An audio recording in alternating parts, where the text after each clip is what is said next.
Thank you very much, Mark. The 1990-91 NBA campaign promises to be an exciting one. Let's take a look at the team, shall we? In the Eastern Conference, in the Atlantic Division, you've got to pick the Boston Celtics. They've got the experience, proven superstars in Bird, McHale, and Parrish, and emerging ones in Lewis and first-round draft pick D. Brown. They've got a brand-new head coach in Chris Ford and a brand-new TV network. Things are looking bright for the Celtics. In second place, Philly won it last year. Not this year. They'll fall a couple of games shy. In the Western Conference, in the Midwest Division, the San Antonio Spurs are clicking their heels, led by David Robinson, also Sean Elliott, two of the most exciting young players in basketball today. Dallas just obtained Rodney McRae from Sacramento, Fat Lever from Denver, to help out with Derek Harper and Rolando Blackman. They should have one of the most explosive backcourts in basketball. Utah, Denver, Houston, and Miami will round out that division. In the Pacific Division, though, pick the Los Angeles Lakers. They always manage to win that division. Yes, Pat Riley has stepped down. Mike Dunleavy is their new head coach. And yes, Dunleavy probably will suit up again this year. But the Suns will be giving them a run for their money. The Suns are one of the most explosive teams in basketball today. They have Chambers, Hornacek, Kevin Johnson. And just a few years ago, the writers were calling them the Phoenix Daughters. Not anymore. But in the finals, take Detroit over Phoenix. Detroit is deeper than the Mariana Trench. They've been to the promised land so many times the last few years, they've got time sharing there. It's the 1990 EFL quarterfinals and the playoffs. Hello, everybody. I'm John Horrigan, joined by Peter McGowan. It's been an exciting year this year for the Eastern Football League. The Randolph Oilers are going to be hosting the Hyde Park Cowboys. The Randolph Oilers are third ranked in the nation by the American Football Association, sixth by the Minor League Football Alliance. They are a powerhouse. They're averaging 25 points per game, which leads the league far and away. They're second in the league in rushing and number one in receiving yards. Obviously, Pete, the Cowboys have their hands full. Oh, they sure do. The powerhouse Oilers, they've just been...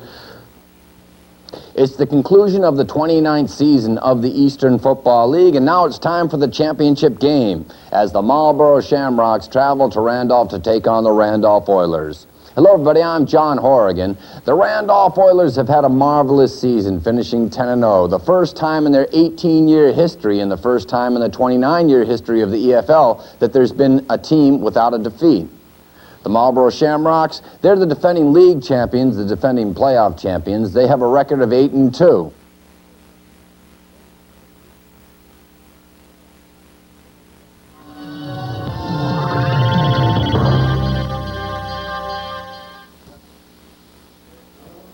Continental Cablevision of Dedham, in conjunction with ABT, presents the EFL on ABT, our 1991 kickoff and exhibition game between the Randolph Oilers and the Maine Lions. Hello, everybody. I'm John Horrigan, joined by Peter McGowan and Pete, who are back at it again, 1991. Sure, John. Last time we were here, since the last time we've been here, we've gone through a war. Now we're in a recession, but we're still here. We're ready to go.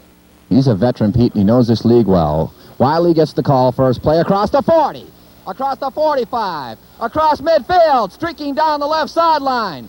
Wiley to the 20, the 10, and he goes in for the touchdown. Bernie Wiley goes 57 yards. Oh, my.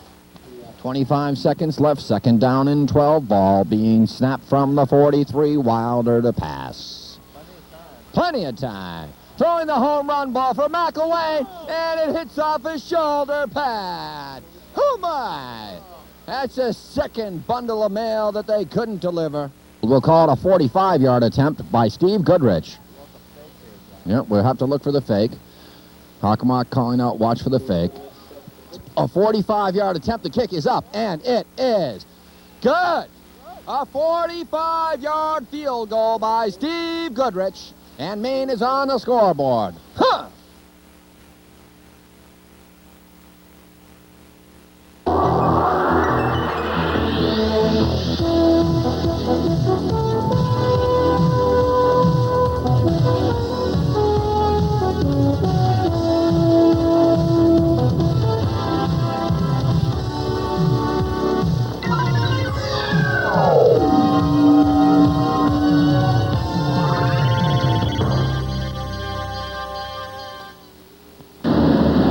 Continental Cablevision presents ECAC Division II Hockey as the Babson Beavers host the New England College Pilgrims. Hello everybody, I'm John Horrigan. Well, the Babson Beavers are riding a 5-game winning streak, currently at 13-5, coached by Steve Sterling in his 11th season.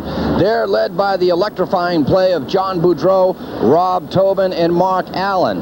Their opponent tonight has had their troubles. The New England College Pilgrims are coached.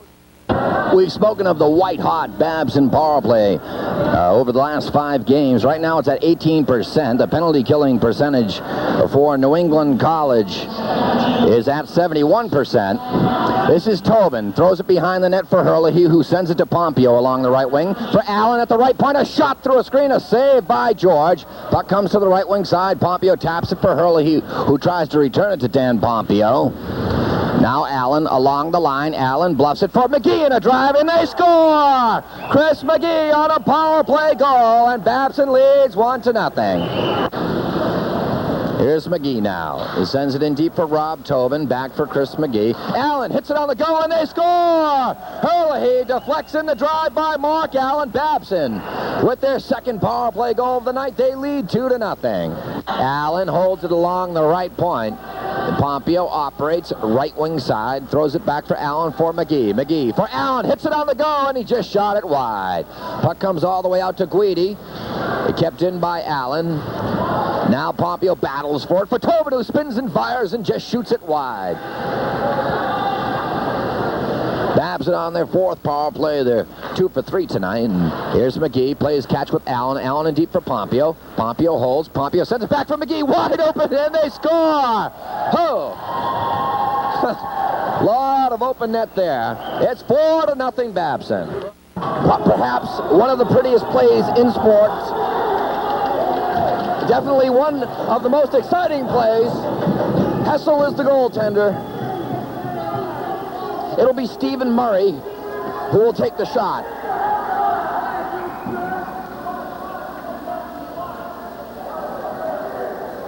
Murray is out there now. He's talking with Hessel. Important thing the goaltender has to remember here is that he has to stay in his crease until the forward coming in crosses the blue line. Here we go, Steve Murray. He's got 4 goals this year. Here's a penalty shot. And he scores! Steve Murray with his 5th goal of the season on a penalty shot, and Dedham goes up 1-0.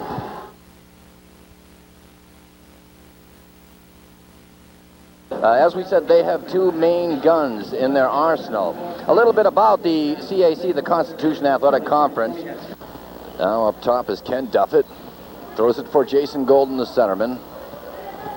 Swings it over to Tom Bartolome. He's the star on this team, if there is one. He's their fulcrum, the shooting guard. At the top of the circle, swings it over to Chris Weeks, the corner man. Back up top to Ken Duffett. Duffett back over to Bartolome. Bartolome being guarded by Della Santa. Goes left baseline, holds, back out to Golden. Golden working on Della Santa, a running right-hander, no good. The follow by Weeks is up and good. Pull it off, and as much as I'm a Babson alum and former player, it breaks my heart to see that foul shot not go in, but it's a great win by WPI, and I give them credit. Yeah, use saran wrap with that home cook and save it for next time. All right. Mark, as far as WPI, we came in, we didn't give them a prayer, a chance, and all of a sudden, as we said, Babson started lobbing bags of cheese popcorn up at the backboard. They finished shooting.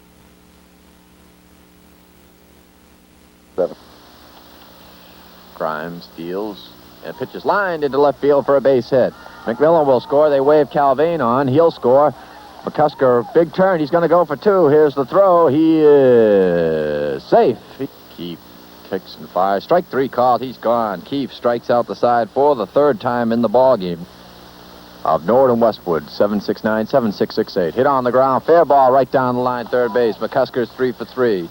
Drags back, falls down. McCusker, big turn. He's going to go into 2nd. Standing up with a double.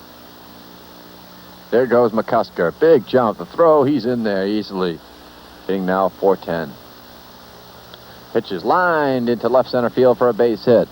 Coming home is McCusker, and Westwood leads 6-1.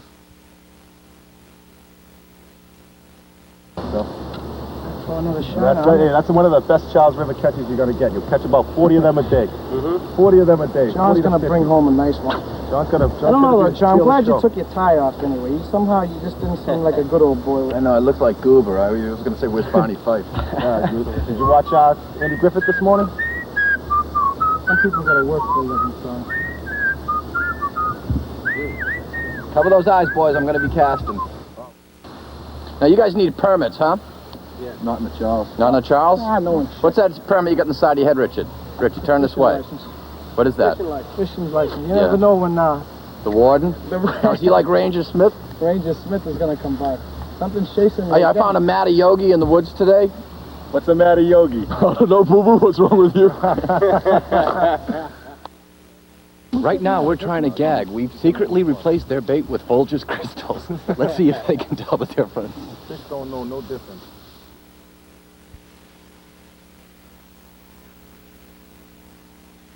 The steroids are so easy to access. You know, I mean, you can only develop your body so much through weightlifting, and there are super vitamins that they take too. So, yeah, you question that. And then on the opposite end of the spectrum, you see these big kids with pouches out to here. You know, so you wonder what kind of Anheuser-Busch products that there you go. Hi, you're at Dial. Hi, you're live on the air and for the record. Hi, we just want to welcome John back and say that he's doing a great job. Okay. Okay, well. I always liked him. I always liked Don. I thought he was a nice character. Yeah. He was pretty much much more personality than the current manager. Yeah, he doesn't take any guff. I guess when the Cubs this year, they hit back. Somebody, I think Sean Dunston hit a 2-run homer or something, came to home plate, came across, and they were doing the high fives, the forearm bashing, and Zimmer pulled him aside and said, don't do that, because if I was the pitcher, I'd knock you on your back the next time you're up, because Zimmer was beaned when he was with the Los Angeles Dodgers. That's and right. He's got a plate in his head. But he You do too, don't you? No, that's my hair that you're looking at. You and your space helmet haircut. But Zimmer, you know, the Cubs, they'll get bounced out 4 straight by the Giants. John, you had a question about the coverage of the Bruins now and when Derek was Yeah, playing. before I get into that, just the Gretzky, I've heard that the official scorers in Edmonton pad the assists, that, the puck will go between his legs, but he gets an assist because it went near him or something, but that's another story. But we were talking about... Oh, ye have little faith. No, as far as that padding goes, they used to say that about Bobby, right, in Montreal. But Bobby and Phil, believe me, had to fight for him in Boston. They were tough to get. I mean, change them after the game. Guys screaming, no, I didn't get it. And then the official scorer wouldn't change it once the game was over. You had to do it between periods. No, sports writers and the scorers in Boston. Joining us now, Judy Copley of Northeastern Mass and a graduate student at BU. Yes. And Judy, you were the women's winner today, and it was an exciting finish. Sheila Barry was winning the female division virtually the entire race until the final 10 yards. Take me in now as we came to the final stretch run as you passed her. Well, I knew in the last mile that I was catching her, and I felt good, and then coming in the last turn, she was just ahead of me, and I was thinking, maybe she won it, and then I thought, no way. If I can get it, I'll try to take it. And I did, just before the finish line. How did you like the course today?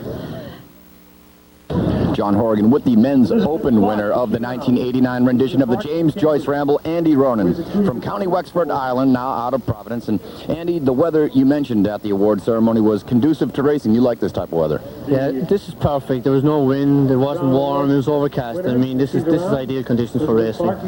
As far as the race itself, about the 1.25 mile mark, you started to pull ahead of the pack. And the rest of the race, it was virtually you, and you outdistanced the rest of the pack by 2 minutes. After about 1.25 miles, I felt like I said, there was one guy with me, Mark Kimball, and I said, okay, I want to find out what he's capable of. And so I put in a hard effort, and I just got away, and from there on, I just concentrated on running hard and trying to run a pretty good time, which I ended up running. And looking at it, you finished at 29:20. Your second mile was quicker than your first mile, and your third mile was quicker than the first two. Were you setting on that pace?